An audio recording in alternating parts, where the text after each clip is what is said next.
കുമ്പളങ്ങാട് ഗ്രാമീണ വായനശാല വയോജന വേദിയുടെ നേതൃത്വത്തിൽ വയോജനവും ആരോഗ്യ പരിവാരവും എന്ന വിഷയത്തിൽ ക്ലാസ് സംഘടിപ്പിച്ചു.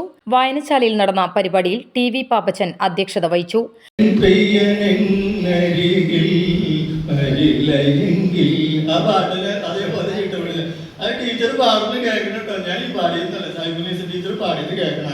വയോജനങ്ങളും ആരോഗ്യ പരിപാലനവും എന്ന വിഷയത്തിൽ ഗുരുവായൂർ ഗവൺമെന്റ് ആയുർവേദ ആശുപത്രി medical officer doctor M Ashwathi class എടുത്തു. വയോജനങ്ങൾ എന്ന് പറഞ്ഞാൽ നിങ്ങൾ എന്താ വിചാരിക്കുന്നത്? ഇതിലിപ്പോ എത്ര പേര് വയോജനങ്ങൾ ഉണ്ട് അത് ചോദിക്കട്ടെ. ഉറപ്പിച്ചു ആരെങ്കിലും അല്ലാത്തുണ്ടോ അത് ചോദിക്കട്ടെ. അല്ല വയോജനങ്ങൾ അല്ലാത്തവരൊന്ന് കൈ കൊടുക്കോ.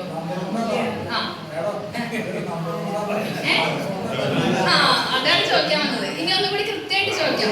നമുക്ക് ശാരീരികമായിട്ടും വാർദ്ധക്യമുണ്ട്, മാനസികമായിട്ടും വാർദ്ധക്യമുണ്ട്. അപ്പൊ ഇത് രണ്ടും എത്തിയെന്ന് വിചാരിക്കണ ആരൊക്കെയാ? വാർദ്ധക്യം ഇല്ല. അതന്നെയാണ് ഉറപ്പിക്കേണ്ടത്. അങ്ങനെ മാനസികമായിട്ടും കൂടി ഇനി എന്നെ കൊണ്ടൊന്നും പറ്റില്ല, ഇനി ഇത്രയൊക്കെ ആയില്ല, ഇനിയിപ്പോ ഒന്നും ചെയ്യണ്ട, അങ്ങനെ എത്തിയ ആരെങ്കിലും ഉണ്ടോ? അതറിയാനാണ് ആദ്യം ചോദിച്ചത്. ആരുമില്ല. അതുകൊണ്ടാണ് നിങ്ങൾ ഇവിടെ വന്നിരിക്കണത് അല്ലേ? അങ്ങനെയുള്ളവരാണ് ഈ എത്താതെ നമ്മുടെ വീട്ടിലിരിക്കണം. അവരെ കൂടി പിടിച്ചിങ്ങടെ എത്തിക്കണം. അതാണ്. അപ്പൊ നമ്മൾ ശരിക്കും പറയുകയാണെങ്കിൽ ലോകാരോഗ്യ സംഘടനയുടെ കണക്ക് വെച്ച് നോക്കുമ്പോ ഈ കുട്ടികളെക്കാട്ടിലും കൂടുതൽ 60-ന് മുകളിൽ പ്രായമുള്ളവരാണെന്നാണ് രേഖകൾ പറയുന്നത്. അപ്പൊ 2050 എത്തുമ്പോഴത്തേക്കും 2/3 ആളുകളും 60-ൽ കൂടുതൽ പ്രായമുള്ളവരായിരിക്കും. അതായത് ബാക്കിയുള്ളവരെക്കാട്ടിലും ജനസംഖ്യയിൽ കൂടുതൽ ഈ വിഭാഗമായിരിക്കും.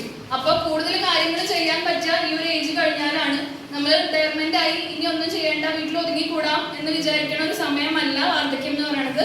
ആ സമയത്താണ് നമ്മൾ ഒന്ന് സ്വസ്ഥായി വേറെ ഒന്നും ചെയ്യാനില്ല. അപ്പൊ നമുക്ക് പലതും ആൾക്കാർക്ക് സർവീസ് എന്നുള്ള രീതിയിൽ ചെയ്യാൻ പറ്റും. കുറെ ഗുണകരമായ കാര്യങ്ങൾ സമൂഹത്തിൽ നമുക്ക് ചെയ്യാൻ പറ്റും അല്ലെ? വയോജന വേദി സെക്രട്ടറി M.A. വേലായുധൻ റിപ്പോർട്ട് അവതരിപ്പിച്ചു. ജില്ലാ joint secretary A.N. Mohanan, treasurer M.K. Surendran, John secretary Raveendran Menon എന്നിവർ പങ്കെടുത്ത് സംസാരിച്ചു.